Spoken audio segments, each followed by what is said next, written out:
मित्रों, स्वागत है आपका हमारे धर्म संग्रह यूट्यूब चैनल पर। यह बिल्कुल सत्य है कि हमको सांसारिक जीवन के सभी सुखों और सुविधाओं का आनंद लेने के साथ साथ धर्म कर्म के कार्य भी करने चाहिए। हमको लोगों की मदद करनी चाहिए, अपने परिवारजनों की धन से सहायता करनी चाहिए और हमारे माता पिता को भी सभी प्रकार के सुख देने चाहिए। यही ईश्वर की सबसे बड़ी प्रार्थना है और ईश्वर की सबसे बड़ी सेवा है। लेकिन इस सब के लिए जिस चीज़ की सबसे ज़्यादा आवश्यकता होती है वह होता है धन। यदि हमारे पास धन का हमेशा अभाव रहता है तो क्या हम किसी की मदद करेंगे और क्या किसी की सेवा करेंगे? क्योंकि आज के भौतिक जीवन में सभी प्रकार के सुख सुविधा और आवश्यकताएं धन के ऊपर ही निर्भर हैं। सभी धनवान बनना चाहते हैं, इसके लिए वह व्यवसाय करते हैं या लोगों को किसी प्रकार की आर्थिक सेवा प्रदान करते हैं। लेकिन बहुत से लोगों के साथ ऐसा होता है कि अत्यधिक प्रयास करने के बाद भी उन्हें सफलता नहीं मिलती। ऐसे में मनुष्य सोचता रहता है कि उसके साथ ही ऐसा क्यों हो रहा है।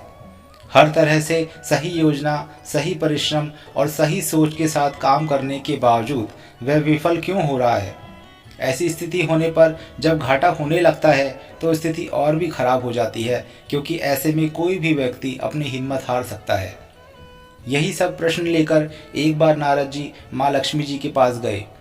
पूरे ब्रह्मांड में सिर्फ नारद जी ही ऐसे हैं जिन्हें श्री हरि विष्णु और माता लक्ष्मी से मिलने से पहले आज्ञा नहीं लेनी होती।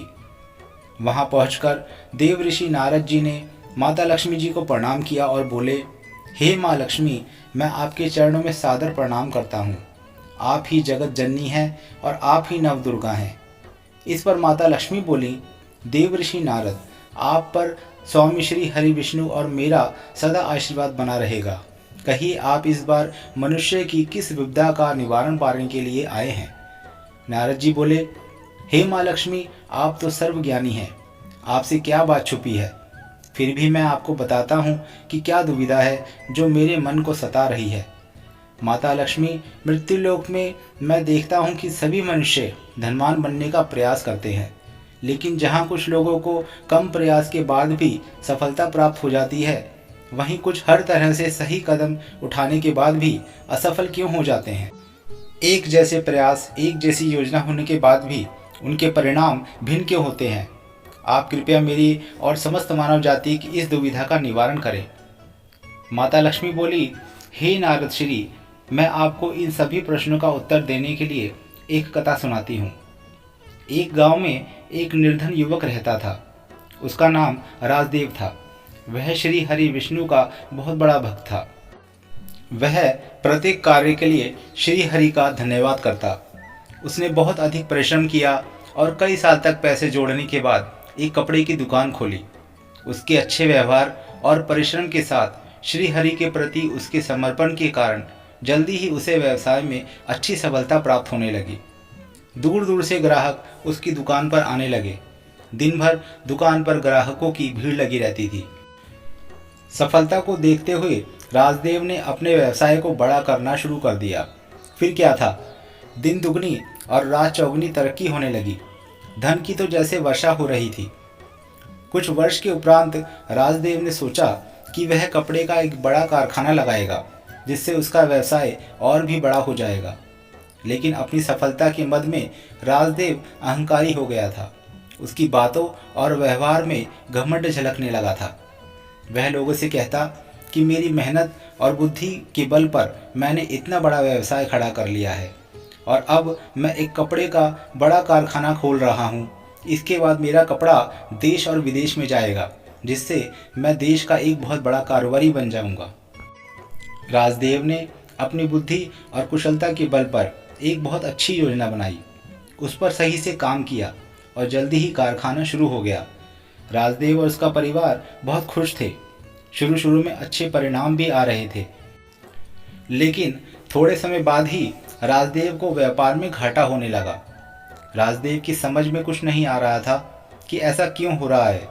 धीरे धीरे राजदेव की बेचैनी बढ़ने लगी और वह नित्य अपनी योजना को बदलने लगा, लेकिन परिणाम और भी खराब निकलने लगे। एक समय ऐसा भी आया कि राजदेव का घाटा इतना बढ़ गया कि उसकी सभी जमा पूंजी समाप्त होने की कगार पर पहुंच गई। राजदेव की हिम्मत टूट चुकी थी और वह अपने ईष्ट देव श्री हरि विष्णु के दर्शन के लिए बद्रीनाथ की यात्रा पर निकल पड़ा। उस समय वहाँ के मार्ग अत्यंत कठिन और दुर्गम थे। यात्रा के मार्ग में राजदेव भूख और प्यास से व्याकुल हो रहा था कि तभी उसने मार्ग में एक ऋषि की कुटिया देखी। वह वहाँ गया और उसने सहायता के लिए प्रार्थना की। ऋषि ने राजदेव को भोजन पानी दिया और उसके बाद उसकी पूरी व्यथा सुनी। सुनने के बाद ऋषि बोले, राजदेव, यह बताओ, तुम्हें पहले व्यवसाय में सफलता किसकी वजह से मिली थी? राजदेव बोला, मेरी सही नीति, मेहनत और ईमानदारी के कारण। ऋषि राजदेव की असफलता का कारण समझ चुके थे। वह बोले, राजदेव, तुम वापस जाओ और पुनः अपने व्यवसाय में लग जाओ, लेकिन तुम अपने किए गए कार्य के लिए स्वयं को उत्तरदायी मत समझना। जब भी कोई कार्य करो तो उसको श्री हरि को समर्पित कर देना। हमेशा यह विचार करना कि जो भी कार्य किया गया है वह श्री हरि ने किया है। उसका परिणाम भी श्री हरि की कृपा पर ही निर्भर करता है। कभी भी अपने मन में परिणाम को लेकर चिंता मत करना, क्योंकि करने और कराने वाले तो श्री हरि विष्णु ही हैं। राजदेव वापस आ गया और उसने पुनः अपना व्यवसाय शुरू कर दिया। वह पहले से बहुत विनम्र और शांत हो गया था। उसके द्वारा लिया गया प्रत्येक निर्णय सही साबित होने लगा, क्योंकि वह उस कार्य को श्री हरि विष्णु के चरणों में समर्पित कर देता था। वह कहता कि श्री हरि विष्णु, जो भी हो रहा है वह आप ही कर रहे हैं और अब आपकी कृपा से ही यह कार्य भी सफल हो जाएगा। फिर क्या था, राजदेव का प्रत्येक कार्य सफल होने लगा। उसका व्यवसाय सफलता की नई ऊंचाइयों को छूने लगा और वह एक बहुत बड़ा धनवान बन गया।